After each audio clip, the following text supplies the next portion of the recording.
It's Halloween. Is the mic on?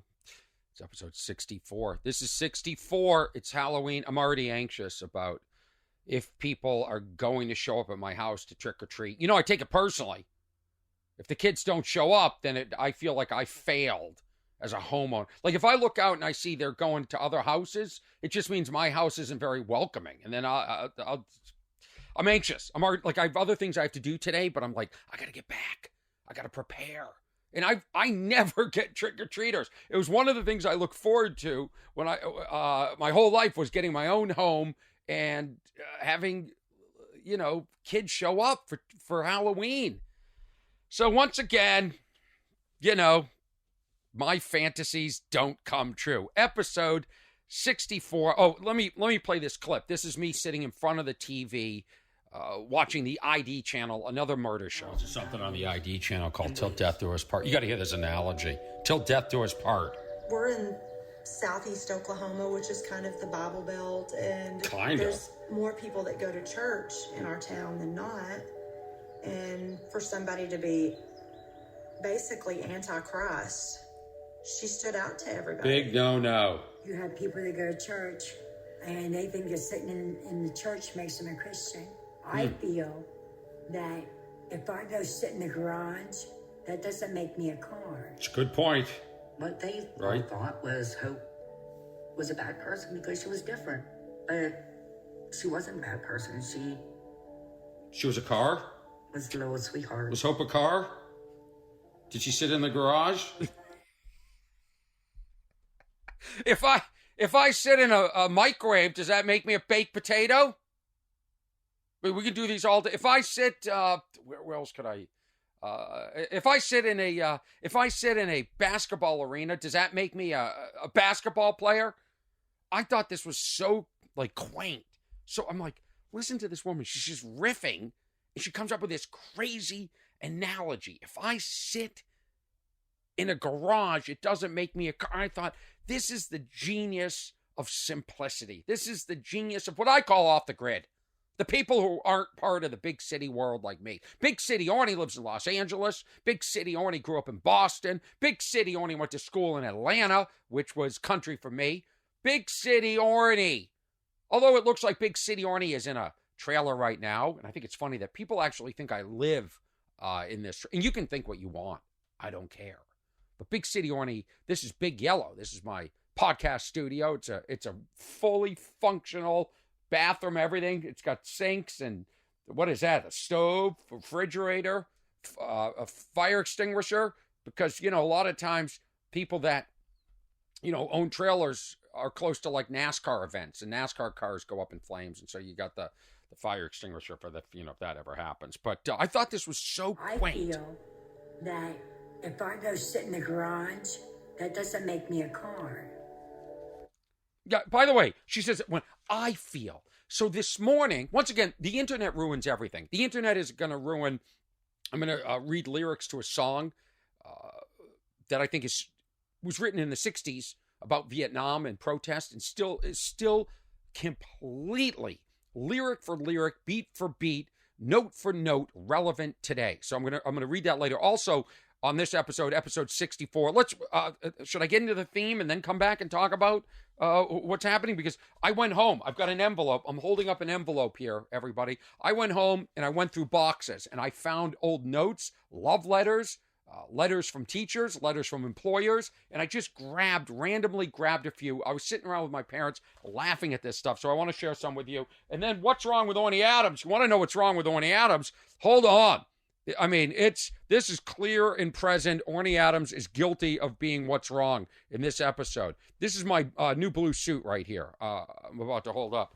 And this has now, I'm on tailor number, not one.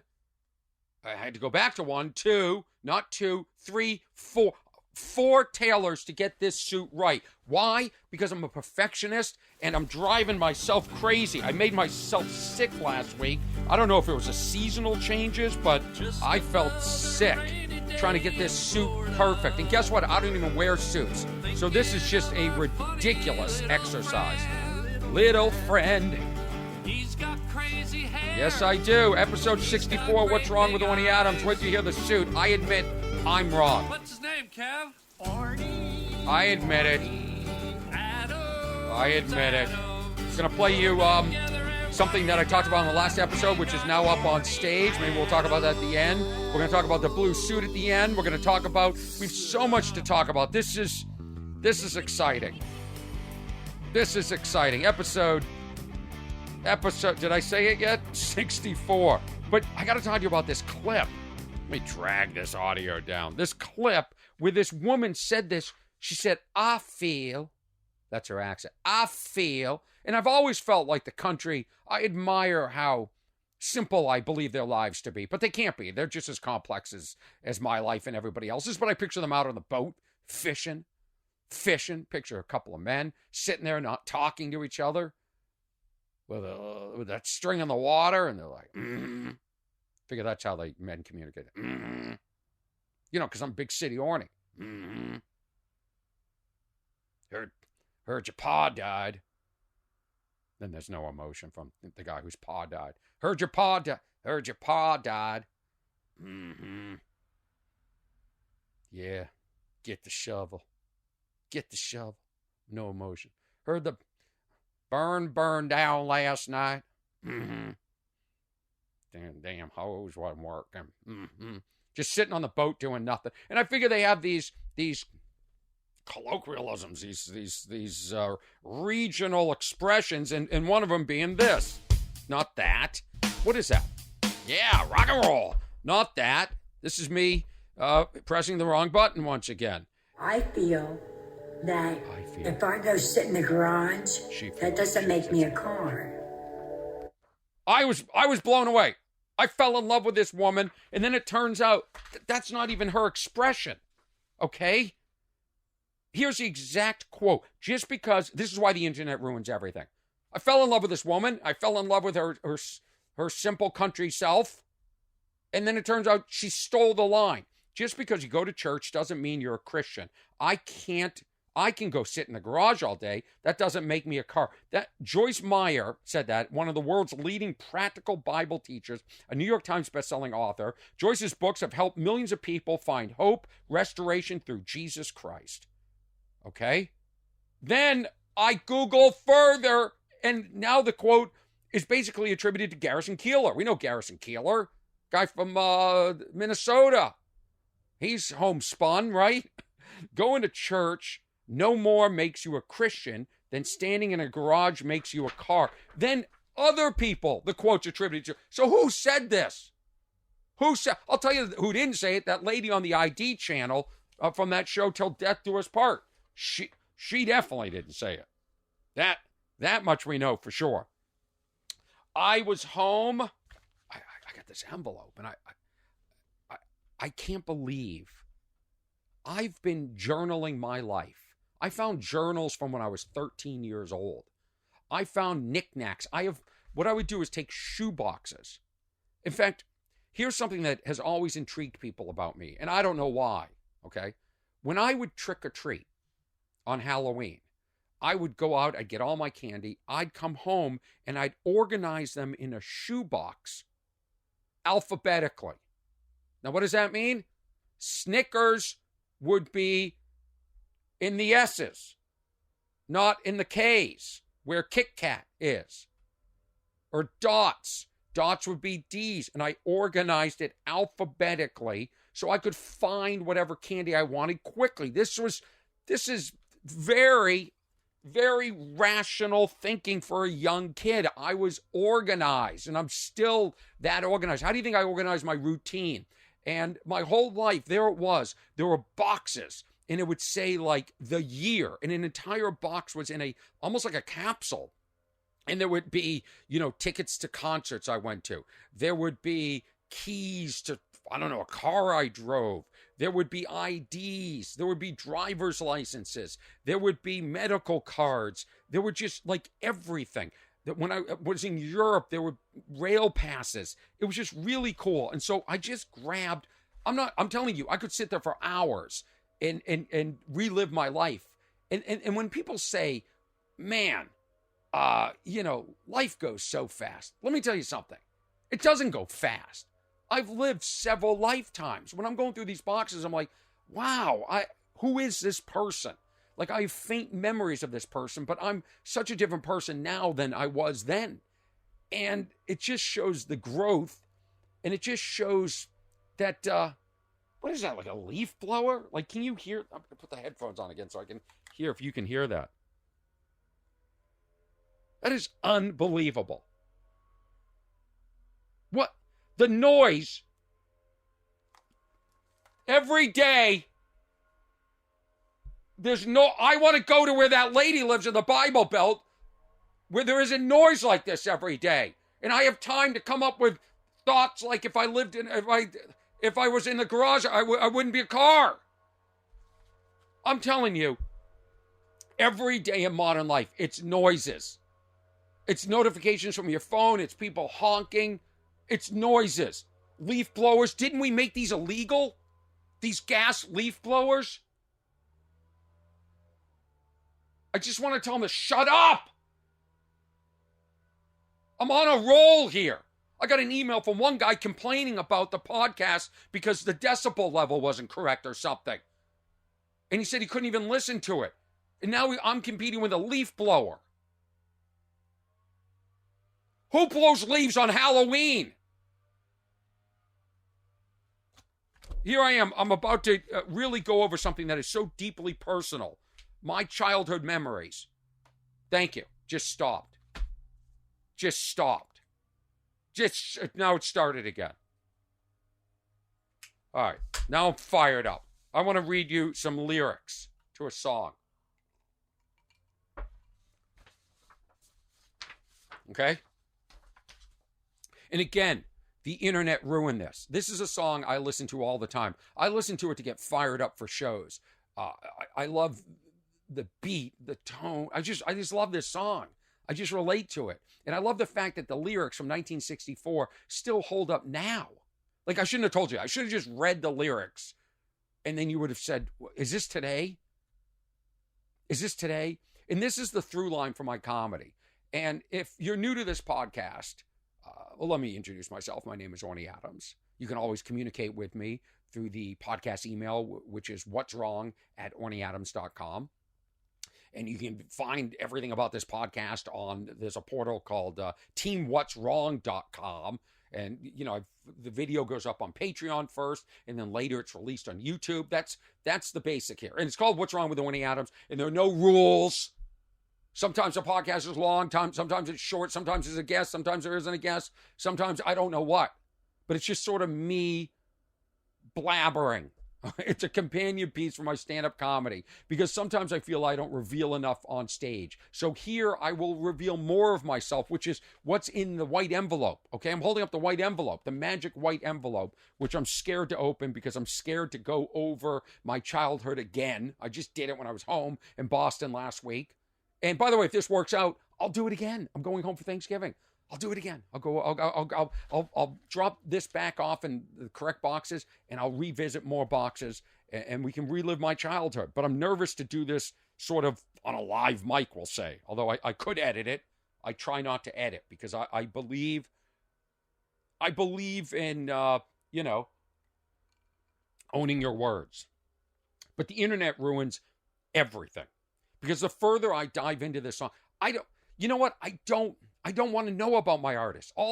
So many artists that I love have been canceled, or I can't stand when they talk about politics. Just create art.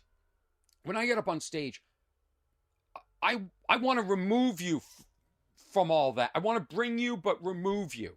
I want to bring you to the parts that I think are important. Now, I understand it's important to have a voice, and I understand that there are issues that you should get behind and try and help change. But, oh God, does it ruin the art? Does it ruin your songs? Does it ruin your paintings? It ruins your movies. Even if I agree with you, it ruins it. I want to take a leaf blower and shove it up your ass. I mean, I can't even. Usually leaf blowers are on Tuesday. That's what's confusing me. It's the wrong day for the leaf blower in the neighborhood. That's why I do the podcast usually on Mondays, because it's leaf blower day Tuesday. But now I'm competing with the leaf blower. What's wrong with the one? I mean, it's just like nothing can go right. I need to take this thing out of this stupid Shasta, this big yellow. The gig's up in here, and get it into a studio. Because if I have a guest in here, I have to move all these cameras. I have to move all the lighting. Everything has to change. Put a chair here, microphones up. It's a whole production. So here's this song. So the through line for my stand-up comedy, if you don't know me, is not to divide. I don't believe in dividing. I believe in looking out and seeing different ethnic people. I love to see different political beliefs, different ages, different everything. I just want to see Noah's Ark in front of me. In fact, I don't even care if there's goats in the show. I'm going to be honest.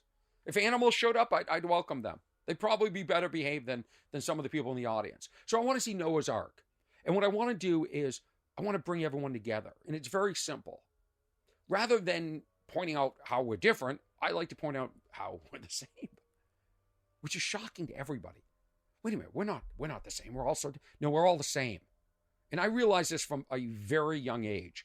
In school, when we were reading Romeo and Juliet by Shakespeare, if you believe Shakespeare wrote it, right? I mean, now there's conspiracies that there was a whole group that wrote it. And I remember reading this thinking, okay, first of all, way overwritten, a lot of words that, you have to look up or figure out what it means, like fishmonger. But what I did realize was nothing's changed. Whenever that period was to where I was as a kid, humans are humans. We're never going to change. We're always going to be who we are. And that's the through line of my comedy. And maybe I shouldn't say this because it's such a simple little trick. So you hook into that and you show how we're all the same, then you can grab any audience throughout time and any audience anywhere in the world. And you can get everybody to laugh instead of people looking at you like, what are you doing? What are you talking about? I don't get this. This isn't for me. So I'm fascinated by how little the world has changed in my lifetime. And in this song was written before my lifetime. So here are the lyrics. I'm going to have to shut the door in a second.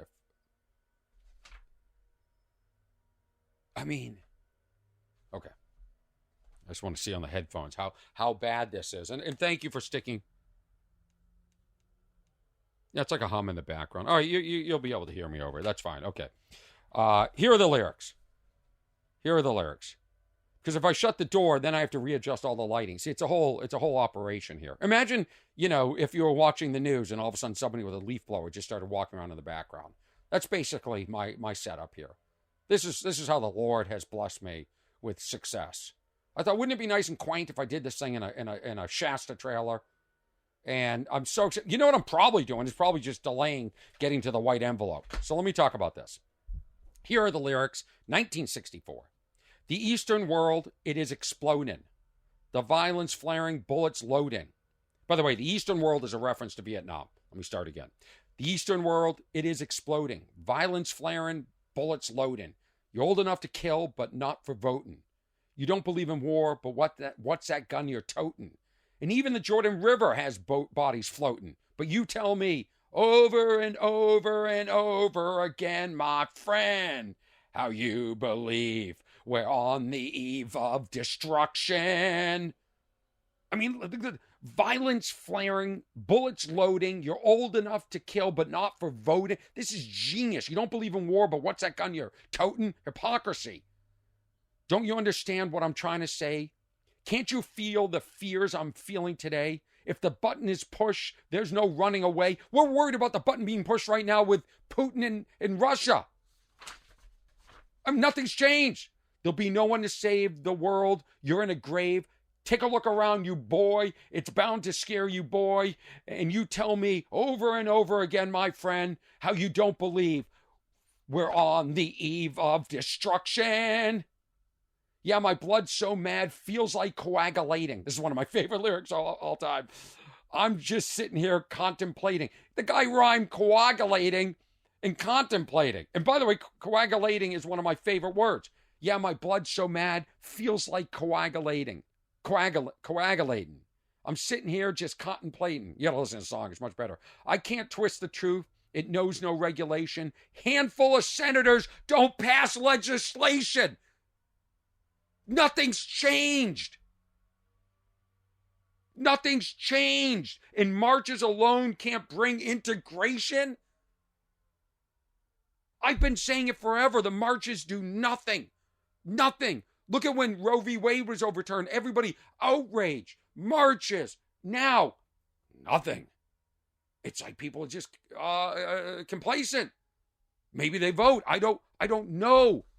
But somebody said these people marching should just get jobs instead of marching and then donate the money to the cause. And maybe that's a better solution. Again, I don't want to get political. I'm just saying that the marching's not working. When human respect is disintegrating, the whole crazy world is just so frustrating. And you tell me over and over again, my friend, how you don't believe we're on the eve of destruction. This guy in 1964 thought we were on the eve of destruction. And people today think we're on the eve of destruction. Guess what? We're never on the eve of destruction. Humans are just balanced to be on the eve of destruction. That's all. We're always going to be in this place. Maybe there's 10 years we're not in this place. That was the 80s. And it was great. It was where greed was good. And everybody was having a good time and there was money flowing. But now we're back to the eve of destruction. Back to the lyrics. And think of all the hate there is in Red China. Then take a look again, China. China, aren't we? We're having issue, China with no COVID, with the lockdown. I don't want to get political. I'm just saying that all these themes are taking place today. Then take a look around at Selma, Alabama. You may leave here for 4 days in space, but when you return, it's the same old place. You may leave here from 1965 to now, which is basically what, 38 years? 64, 38 years? You've been in space for 38 years. Nothing has changed. Nothing has changed. The pounding of the drums, the pride in the disgrace, you can bury your dead, but you don't leave a trace. Hate your next door neighbor. I do, for having the leaf blowers on Monday. Hate your next door neighbor, but don't forget to say grace. And you tell me over and over and over again, my friend, you don't believe we're on the eve of destruction? No, you don't believe we're on the eve of destruction. You see what I'm saying? You want to know where comedy comes from, where great expression and art comes from? It's from understanding this, that every single paragraph, nothing has changed since 1964. And so I've been wanting to read these lyrics for a while on the podcast. And then today I'm like, well, if I'm going to do it, I should know. First of all, did Barry McGuire, this is the name of the song is Eve of Destruction by Barry McGuire. Did he write the song? That's the first thing. And what year was the song written? And as it turns out, he didn't write the song. Okay. The song was written by Eve of Destruction was written by P.F. Sloan in 1964 and recorded by Barry McGuire. The following year, McGuire's rendition has become one of the best-known protest and anti-war songs of the 1960s. Though it avoids any direct reference to Vietnam, Eve of Destruction refers to the Eastern world exploding. In the song, they refer to it. Okay? Sloan, who wrote the lyrics, said it was a poem. He wrote Eve of Destruction as a prayer. Oh, I'm sorry, not poem. Prayer to God in the form of a poem. Yes, so he did say poem. Begging for clarity and understanding about the state of the world, teetering on the edge. We're always teetering on the edge. We're teetering on the edge now. We were teetering on the edge when it was the Cuban Missile Crisis. We were teetering on the edge when I was a kid, and we thought the Cold War, and we thought that there was the Soviet Union, which isn't even around anymore. There's no Soviet Union. It just collapsed one day. It just ended. Remember East Berlin, West Berlin? We've been teetering. We're always teetering. You know when they take away the McRib sandwich? We're teetering. You think it's the end of the world? Then the McRib sandwich comes back. So you have nothing to worry about. He said, I didn't want to live in a world. This is P.F. Sloan talking about the lyrics he wrote for Eve of Destruction, written, sung by Barry McGuire. I didn't want to live in this world where hatred and hypocrisy overruled love and beauty. The music came as an afterthought. Well, you don't have to live in this world. In fact, he died November 15th, 2015. Barry McGuire is still alive. And again, here we go with how the internet has ruined it for me. I was like, I wonder what he's up to. And the first thing I find is that he found Jesus. Oh no. And I thought, geez, Barry, if you sit in a car, that doesn't mean that if I go sit in the garage, that doesn't make me a car. Doesn't make you a car. Barry. So Barry, and I've confirmed this because I went to his website, which looks like it hasn't been updated since 1996, according with the techno. It's like HTML or whatever that era is. But here is, okay. He said, okay, Jesus, 13 words. He goes on his website. He goes, let me collect my thoughts here. Now that the leaf blower stopped, now I don't. I have my full thoughts back. He goes through a whole story about how his grandmother said that the truth will set you free when he was a young kid. He had no idea where that came from or the Bible, and he had all these friends, and his friends were doing drugs as he's got older and having raunchy sex parties, and he was part of it, and he broke all 10 commandments, but he thought this was no life and there must be more, and then he stumbled upon the Bible one day and didn't read it, and then he finally read it, and he said these 13 words, he said he wanted to be Jesus, and these 13 words, let me see what it says. He said 13 words that changed my life. Because I saw this, and it was the answer to my personal eve of destruction. That's well put. He said, okay, here are the 13 words that are in the Bible. Love God. God, I'm tired. Sorry, my Boston accent's coming through. I'm tired. He said, love God with all your heart and love your neighbor. I'm having a breakdown. I think it's over for me. I now can't even speak. I'm just all over the place. I apologize. Okay. He said 13 words that changed my life because I saw this was the answer to my own personal eve of destruction. He said, love God with all your heart and love your neighbor as yourself. And so, first thing I notice is yourself is 2 words. So, I believe it should be the 12 words that changed his life. Because you go back and love God. 1, 2, 3, 4, 5, 6, 7, 8, 9, 10, 11, 12, 13. I believe that, Barry, I don't know you, but 12 words changed your life. Because I am editing yourself back into 1 word. I should have referenced the Bible to see if it is written like that in the Bible. But all these people that believe in the Bible, if you're saying yourself, well, maybe it is 2 words. Because yourself, as yourself. You know what? It is 2 words. I'm wrong. Barry, you're right. Because it's like yourself. Okay. You know what? I'm dumb. I'm just dumb. I wish I had a producer that could look at this up right now and correct me. Anyway, he found the Bible, he found the Lord. You can read the whole story. But what I thought was interesting was McGuire was born in Oklahoma City, and his family moved to California when he was 2 years old. After working as a commercial fisherman, he became a pipe fitter. Then McGuire got a job singing in a bar. In 1961, he released his first single, The Tree, which was not a hit. This is what it says. And then he formed a duo with Barry Kane, and they were called Barry and Barry. What a dorky name for a group. And they performed original folk songs at the Ice House. This is what I thought was fascinating. I perform at the Ice House. It's one of the oldest comedy clubs in the country. In fact, Pat the Most Resistance, my first CD DVD, I recorded at the Ice House. And much like The Tree was not a hit. But I still love it, and the audio's out there, and you can go listen to it on Pandora, Spotify, iTunes, or Apple Music, and all those places. But Barry has found Jesus, and you can go listen to his songs. I listen to them, and I think they're catchy. I really do. I'm not into, it's not my music, but I listened to one song. It was, where is it? I listened to one song. It's Jesus is Coming Back to Stay.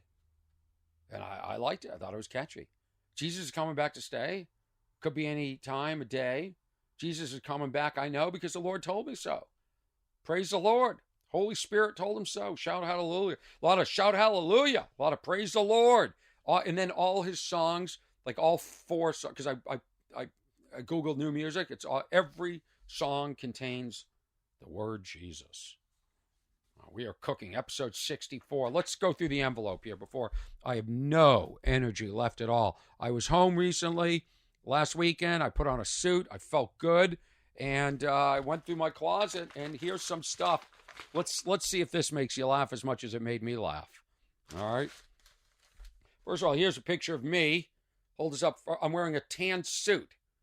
Now, where I got a tan suit from, I don't know, but I'm holding a diploma. I think class of 83, I think I must have graduated from, that would be junior high. And I'm just pulling stuff out randomly. Oh, here's a report from my teacher, and she typed it out on an index card. I got an E+.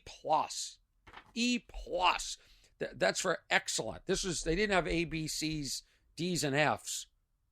E for excellent. I remember there was satisfactory. Maybe there was another one, but you could be E+, you could be E or E-. I was E+. And this is, I was 12 years old. Your oral presentation of the book, The Outsiders, was outstanding. You were enthusiastic and extremely interesting. The book sounded very exciting, and I know you made many people in your audience, anxious to read the book. Notice she said audience. She didn't say, yeah, this is Miss C, so it's a woman. She didn't say your classmates were excited. I made the audience. I've been a performer. The one thing I realized when I was home going through this stuff, nothing's changed. I am who I am. Yes, I've evolved in thought, and I've evolved in empathy, and I've evolved as a human, and I've gotten dumber. I've lost intelligence too. But you basically are wired a certain way. Okay, now paragraph 2. Your written report restated what you had told the class last Friday. Yeah, well, what am I supposed to come up with a whole new thesis over the weekend? Unfortunately, you had many run-on sentences and seemed to forget that yourself can be 2 words, and seemed to forget that many rules about writing good sentences and paragraphs. I forgot many rules about good writing, writing good sentences and paragraphs. Well, guess what? I'm a performer. I'm not an author. You had many ideas that just seemed to run together. Well, listen to this podcast. Listen to this podcast. This whole thing runs together in long string-on sentences. Also, you forgot capital letters at the beginning of each sentence. Well, I don't think those are necessary either. I hope these suggestions will help you in making future reports of this kind. No, Miss C, nothing's changed, but thank you. Here's a ticket stub. A ticket stub from a 1985 Boston Red Sox game. Guess how much it was? I was in section 26, row 9, seat 6. I'd like to know who was sitting around me, if you guys still exist. Look at that. How much was it? $7. I used to go to Lansdowne Street when I was a kid and buy scalp tickets day of the show. Okay, here I am. Here's a picture of me. I was a waiter. Look at me. I'm wearing a tuxedo. No, I mean like a bow tie. I'm wearing a white shirt and a bow tie. Very formal. Here's a picture of me. If you're listening to the podcast, I'll get through the visuals very fast. I was in college. I did a production, and I played a Russian soldier. And there I am, dressed up as a Russian. Eugene Lazarev was my teacher, and he was one of the top Russian actors. And it was a big thrill when he went to Emory University and taught. And so I took an acting class, and lots of run-on sentences there. Here I am. I'm going to cover this woman's face, but here I am, young Orny Adams in college. How do I block her face? And this is one of my girlfriends. And look at us sitting in front of a fireplace, an electric fireplace, drinking Chablis, it looks like. It looks like some sort of wine with light pink. And we're just looking into each other's eyes and in love. Oh, here I am with Eugene, my acting coach. I'm the Russian soldier, and that's Eugene. And this guy, such a big deal in Russia. He's the only one who's, at the time, the only actor whose picture was up in the Kremlin. And here I am rehearsing as a Russian soldier wearing a babushka. That's those fluffy Russian hats. Here's a picture of me and Taylor Negron. My first trip to California. Poor Taylor, what a sweet soul, has passed away from cancer, but he was the first guy to pay me to write. That's me and Taylor Negron. Here I am writing at one of my homes in Boston. You can see Elvis, a picture of Elvis in the background, a poster, and you've got Botticelli's Primavera.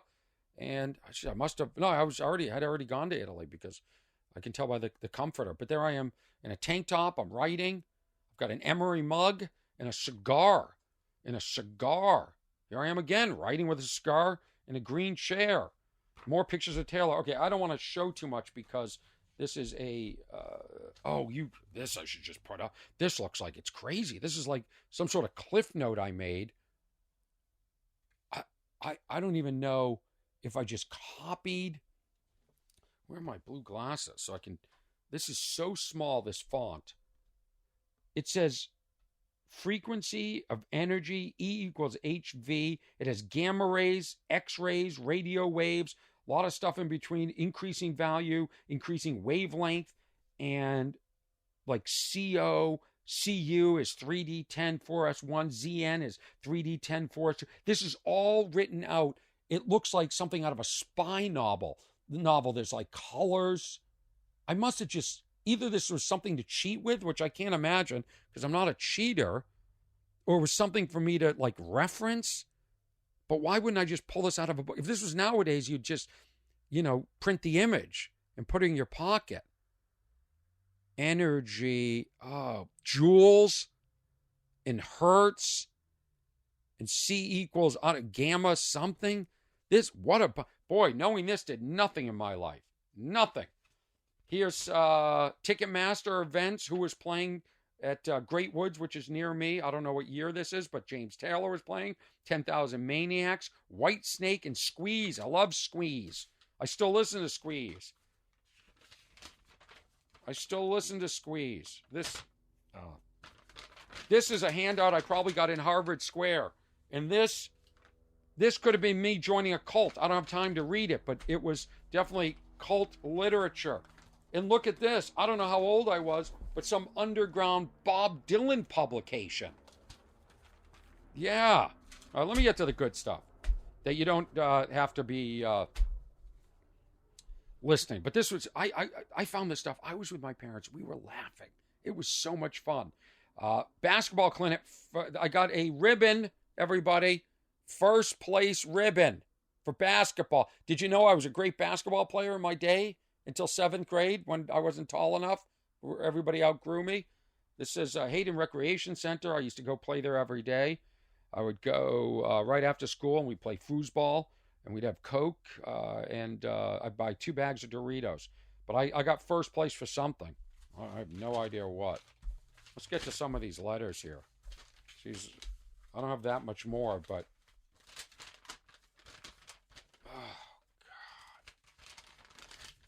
these are letters. Some of these are like, there's another cliff note. Fusion, distillation. Can't even read it. Here's a postcard from somebody. Let me read this. And by the way, in high school, my name was Adam. This is before I changed my name. Hi, Adam. I know you're mad. That's right, I'm mad. I looked all over for the postcard you described, and before I knew it, we were out of San Francisco. So I thought, well, of course that was L.A., but I couldn't find any postcards. Guess I wanted a postcard of L.A. because I had dreams of coming to L.A. I feel so bad. You were right. I am having a blast. There isn't so much drugs and sex as you described, but there is still some. I was asked to marry someone, but of course I told them I was engaged to you. Miss you, sorry about the stupid postcard. Don't be mad. Love always. And her name is S. And I don't know what year this is, but I believe this is a friend that we'd always joke, about being a couple, but we were never a couple. We were never a couple. What is this? 17. Oh, this is a letter I wrote to a teacher, my Spanish teacher, appealing my grade, Mrs. Paracas, 17 years old. I wrote, I'm a little concerned about my final grade. I know I received a B minus, B plus, and a B during the year, and a B on the final, which only counts as 20%. I think I got a D. It says a D on the final. Then 20%. I feel like I deserve a C plus B minus for the year. My calculations. I put up my calculations. Okay. A B minus, a B, 80, 84, 84B, 84B, and a 67D, which gives me a 79.8, which is right. You can round that up to B minus, Miss Paracas. That's what I was saying. I was wondering if you have these calculations, or if I have the wrong figures. If possible, could you please contact me? And then I wrote my telephone number. Have a good summer, Adam. And I put my address too. And then she wrote back, Mrs. Paracas, Adam, I'm glad, underline, you wrote about your concerns. There must have been a mix-up somewhere. You have 80.3 for the year, and you just made a B minus. Remind me again in September to be sure to change your record. Oh, I guess she did screw it up. I guess I was right to appeal it. Got to fight for what you deserve in this lifetime. I didn't realize I sucked that much at Spanish. I thought I was a great student. I got mostly A's. I definitely got A's in college. But that is funny. Oh, look at this. This is unbelievable. Like, I don't even remember this. Lexington High School election statements. Okay, I ran for president of the class. Now, why I ran for president, I was a loser. I hung out with the popular kids tangentially, but I wasn't going to be elected. Why did I run for president? I'd love to know what my thought process was. And I went up against the Suffradinis, and you can't beat the Suffradinis. They were triplets, and they ruled. And look at Karen's running for senior treasurer, Greg is running for senior vice president, and Mark for president. Does this sound like nepotism? Does this sound... They were like the Bush family of our high school. They dominated. And I was friends with all of them, still friends with them. And I thought I was going to take one of them out. Look, here's my statement. Here's my statement again, running for class president. My main objective is to pull this class together. Oh, see, nothing's changed. And establish unity through class communication and school spirit. I hope to get more of you involved in class activities and decision making. I am open to suggestions from seniors who have good ideas, but are reluctant to express them. I guess there was a lot of fear and I guess we were suppressed. A key to a successful senior year is fundraising. Oh. And I have strong ideas about methods of raising money for our senior prom and class trip. I don't think we ever went on a class trip. We have come a long way since our sophomore year. Damn right we have. Now, I should have just shared my letter to Mrs. Paracas, showing them how I get shit done. You want to get shit done? I know how to appeal. We've come a long way since our sophomore year. Now is the time for you to get involved and elect a candidate for president who will work for the entire class. Then we can have a prosperous and enjoyable high school experience. Thank you for your consideration and support. That is so funny, because remember when I was in college, I wrote those cover letters after I graduated from college to get my first job, and I wrote, thank you for you consideration. I misspelt it, and my family, every time we go home, like when I was home last weekend, when I go home for Thanksgiving, they'll joke, they'll go, thank you for you consideration. It's like the family joke. Wow. I got it right there. Got it right there, Mom and Dad. This is from, I was 13 years old. I was retiring as a paper boy, and the neighborhood was up, and they were so concerned. Dear Adam, we are sorry to hear that you are retiring from the newspaper business. You've done a great job, and we're all sure you will do extremely well in whatever you try next. Barely.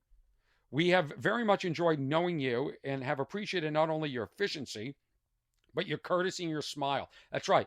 I was courteous. I gave a smile. I always put the papers in the door, it's like the screen door, the glass door. So when they opened their front door, it would fall and it would read Boston Globe. That was my attention to detail, and these people appreciate it. You are a good fellow, and we wish you the best of luck. If you ever need a testimonial, call on us. And when it comes time, if you need a recommendation for MIT or Harvard, let us know. Why didn't I take them up on that? I assume one of them went to MIT and one went to Harvard. But I have been working since I was 8 years old. I worked in the blizzard of 78 delivering papers. And I continue to work today. I love working. So that was nice. And I'm sure there's more letters like that. Okay, now let's read a letter that I wrote to a girl. Boy, my handwriting has changed. I was gonna call you. I love the word gonna. What year is this? I was gonna call you last night to see what I missed in mathematics, but I didn't. Look at me using like I didn't go to school. Like I'm so interested in what happened in mathematics. I'm using it to, try and get with a woman. I didn't because I thought you would think it was for social reasons. Yeah, look, exactly what I said. Of course it was for social reasons. There I am tipping my hat to who I really am. And, look at it. I thought you would think it was for social reasons and go tell everyone, and rumors would be flying like before. Guess something else happened. Uh-oh. So she wrote back in her handwriting. There's my handwriting and her handwriting, like we're passing notes and stuff like that. You used to write a note, pass it to somebody, then they would make a note on the note and pass it back, and it'd go back and forth in the classroom until you got caught, until the teacher turned around from the chalkboard and busted you. She wrote, much better handwriting, you should have called. I would have kept it our secret, and you wanted me to, oh well, your loss. Oh boy, I guess so, because I'm still single. Never got married.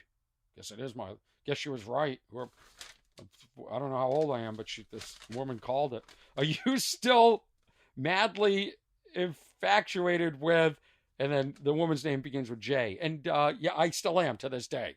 So yeah, this was probably written when I was 12 years old. I side with you. Good. So I write back, last time I heard through the grapevine that I call you every night, and I told you how much I loved you. Loved someone with an M, and wanted to get back with her. Bullshit A, bullshit B. I was continuously bothering you with phone calls. Of course, I'm still madly infatuated with J. She's my babe, best friend a guy could ask for, except you do mean that, right? Life's cool. How about you? Boy, this is embarrassing. She wrote, I'm really impressed by your authority over the heater. What was that? It's really intense. Who told you this? I swear I never said that to anyone. So now we're going back and forth. But look at this. This is before dating apps, everybody. Here's another love letter. How was your week? Yeah. These are handwritten. I'm holding it up. Look at this. How was your weekend? Are you nice of you to desert me at lunch? Jeez, I'm always like the victim in every relationship here. Right back. Ahora, meaning now. And by the way, ahora, right back now, ahora. We know how well I did in Spanish, so that would be the proper time to say ahora. So what's up? I'm sorry. You can see the female writing, and this is someone with a V, Vicky. I don't know who this is, but their writing is so much. I look like an 8-year-old kid, and then they're writing, they look like they're, adults. So what's up? I'm sorry I had to talk about getting some liquor this weekend. My weekend, it must be in high school, but I write like a 8-year-old. My weekend was busy. I worked and then went out, and I'm exhausted. So what's new?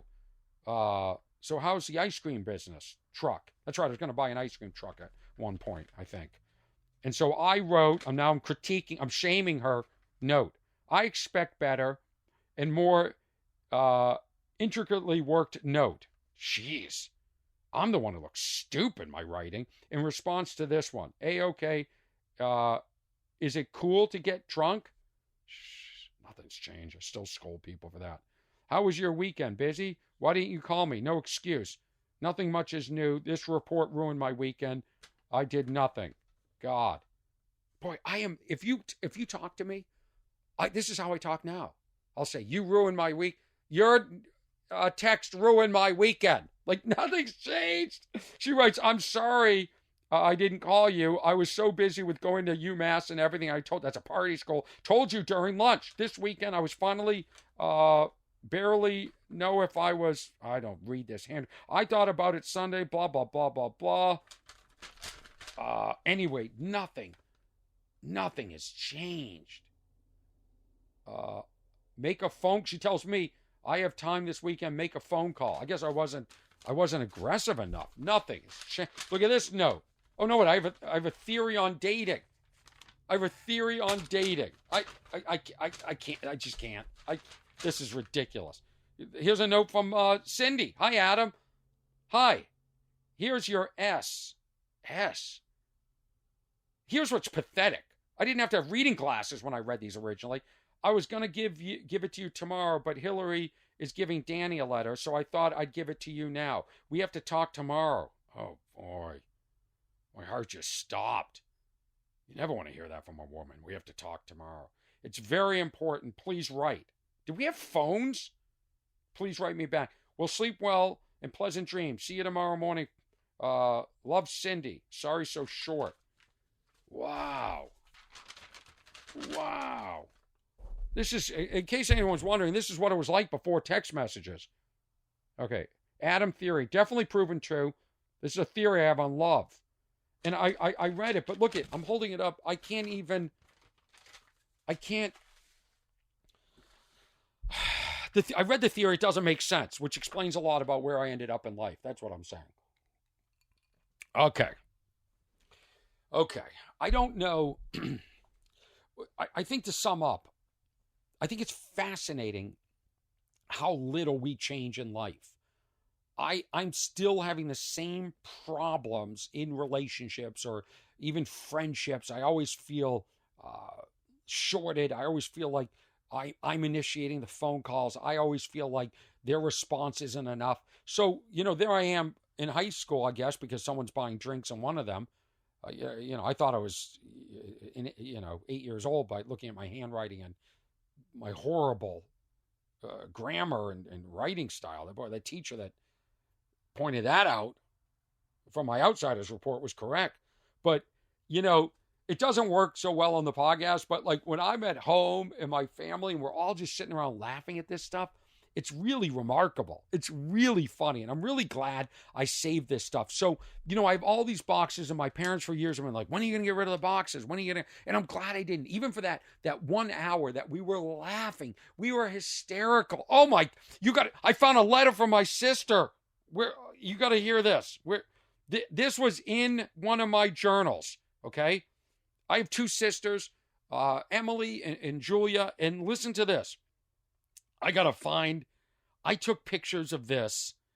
I didn't want to even take it out of my family house.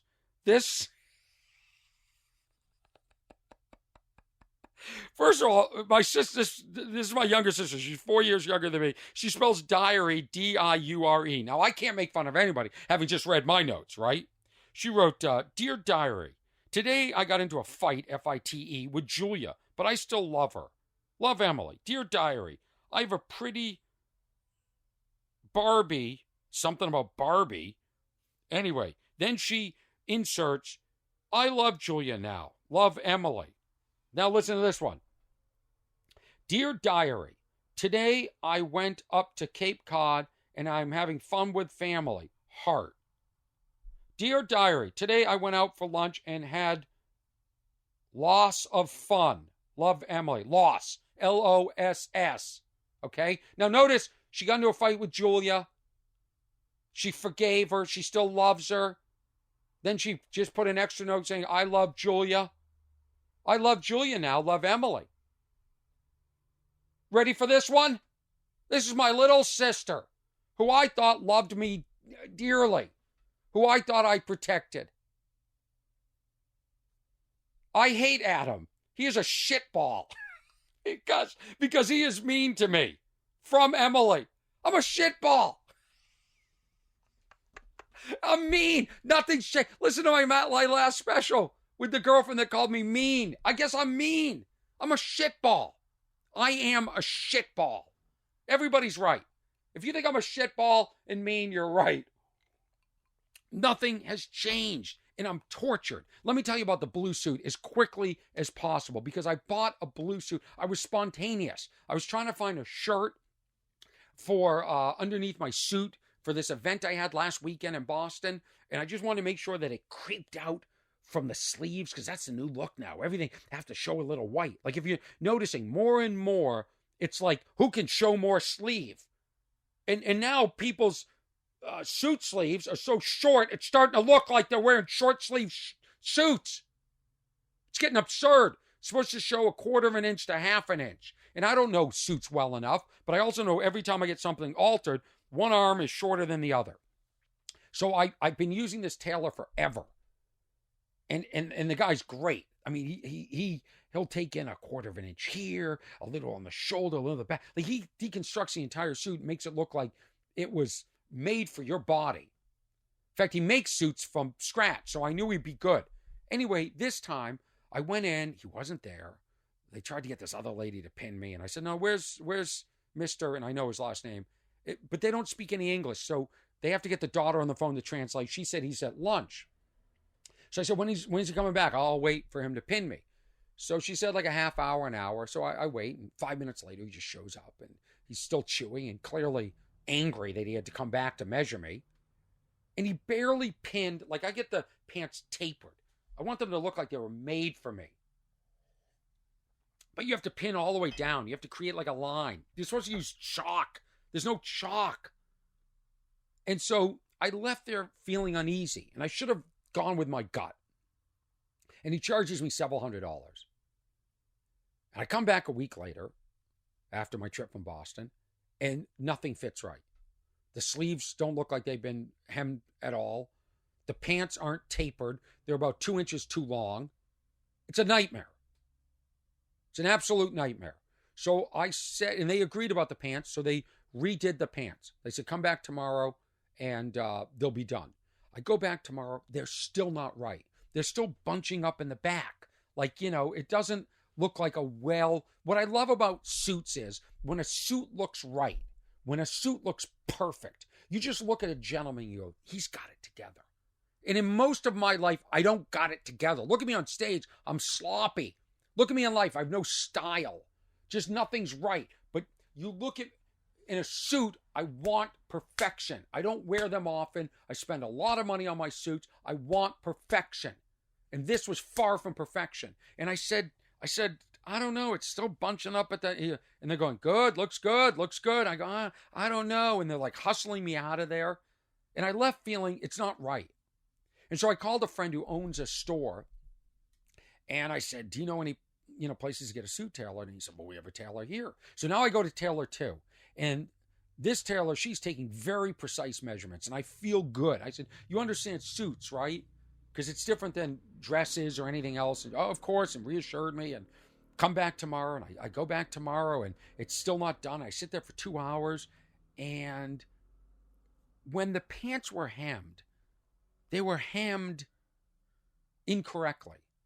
Meaning the length was correct, but she stitched through the pants. So you can see the stitching. It's supposed to be like hand stitched in such a way that it doesn't break through the skin of the clothing, of the material. So you don't see any stitch on the outside of the pants. These aren't jeans.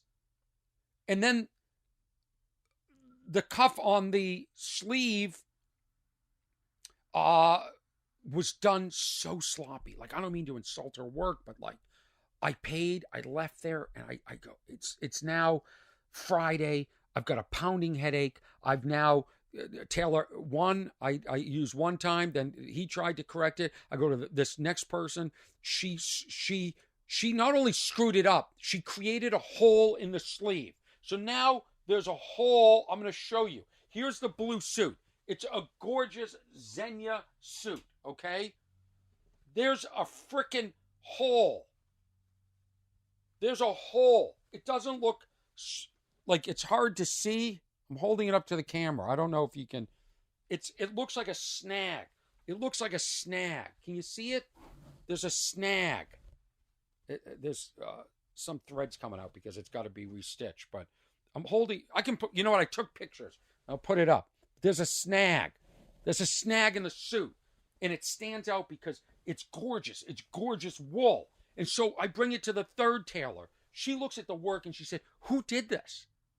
She goes, "I don't mean to be critical, but this is some of the worst tailoring I've ever seen." I said, she said, "Bring it back to them." I said, I feel uncomfortable. I'm not into, confrontation. She said, "Bring it back to them. Tell them to fix it. Tell them to fix it. This is inexcusable." I said, "I'll just pay you." So now I'm on tailor number 3.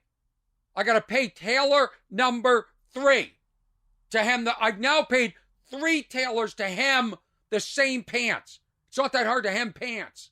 Now, tailor 2 did taper, and I think tailor 2 got the tapering right, but I have no confidence because tailor 2 sucked at the hemming and sucked at the sleeve. The sleeve's all messed up.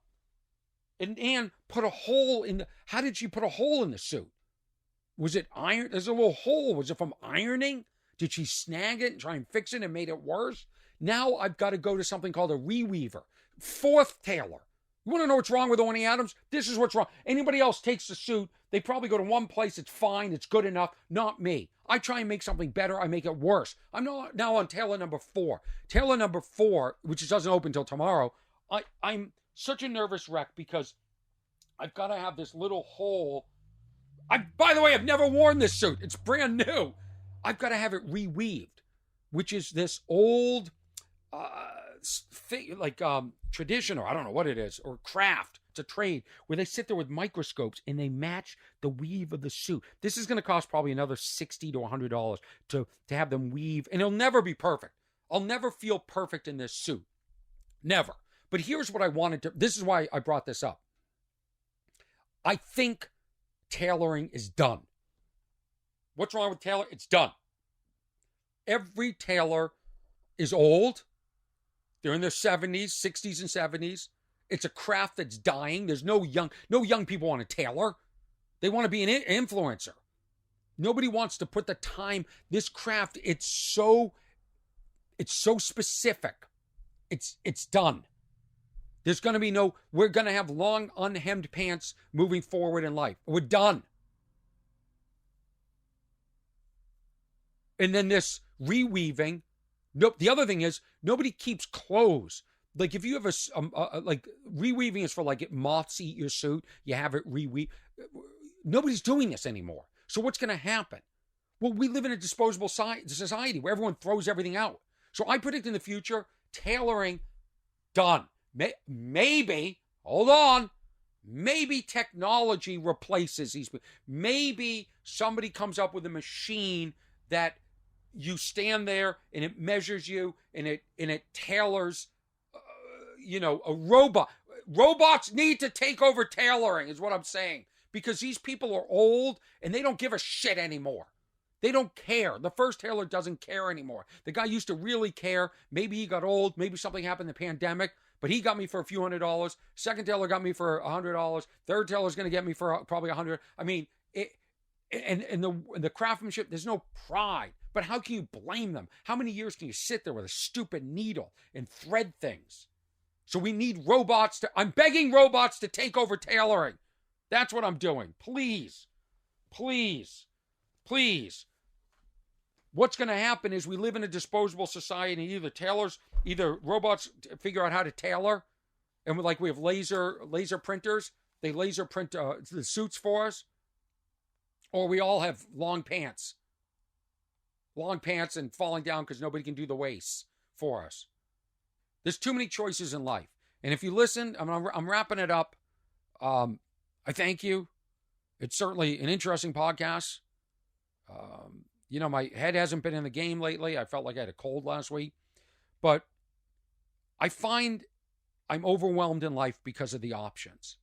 And there's too many options.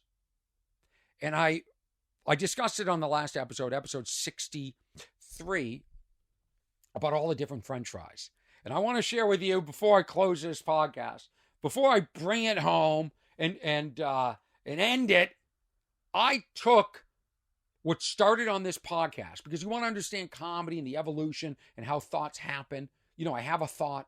I decide, do I want to do it on stage or do I want to do it in the podcast? I decided to do this one in the podcast and then bring it to the stage. And that's what happened. I did it in the podcast. I put it up on social media. I float it. I see if people respond. People seem to respond. So now I cut the clip. This is me at the Improv 2 nights ago, Saturday night, talking about the French fries because something happened. A gem happened. And this is why you write down all your thoughts. This is why you try all your thoughts. Because sometimes the Lord hands you a gem. And this is me. I got to put the headsets on. This is me on stage at the Improv Saturday night. And I pull out a piece of paper. And this is on TikTok and Instagram and Facebook right now and Twitter. You can watch it. I pull out a piece of paper to read. And I knew I was going to talk about what I saw that shocked me in the new breaking news in the French fry category. But I didn't know where it was going to go. And so it's a beautiful moment. And sometimes I love to catch the first time I tell a joke on stage. And this is that instance. So here it is. This is me at the Improv Saturday night. How many different styles of French fries do we need? There's standard, crinkle, shoestring, cottage, wedge, some skin, no skin, steak, curly waffle, sweet potato, which can go fuck itself, tater tots, and now they have mini tater tots for the people that couldn't handle the gigantic. Oh my God! How am I gonna fit this big? Oh, it's like a full potato. Oh, look, they have mini. Oh, good, they have mini. What's Wrong with Orny Adams, episode 64. What's his name, Kev? We are on the eve of destruction. What do I mean? We're done with tailors. We're done with tailors. We're done with reweaving. And remember, if you sit in a garage, it doesn't make you a car. But I'll tell you what it does make you: a shovel and a wheelbarrow and a trash can. Makes you a trash can. And it makes you hedge clippers. And an old bike. It makes you an old bike. If you sit in a garage, it makes you a wheel wagon, a rake. It makes you everything that you don't want in the house if you sit in the garage. But I'll tell you what it doesn't make you, and that's a car. It does not make you a car. Thank you, Ernesto Hurtado. Thank you, Ernesto Hurtado, for doing the audio. We'll see you next time for episode 65. My name is Orny Adams, and take care of yourself. And remember, we're always on the eve. We're always on the eve of destruction. Now, do yourselves a favor, everybody, and put your devices down and go have some of those mini tater tots, which is ridiculous because it's a mini tater tots. Always a mini tater. It's called first of all, a tater tot. A tater tot is for kids, so it's already small. So what's a mini tater tot? A fetus?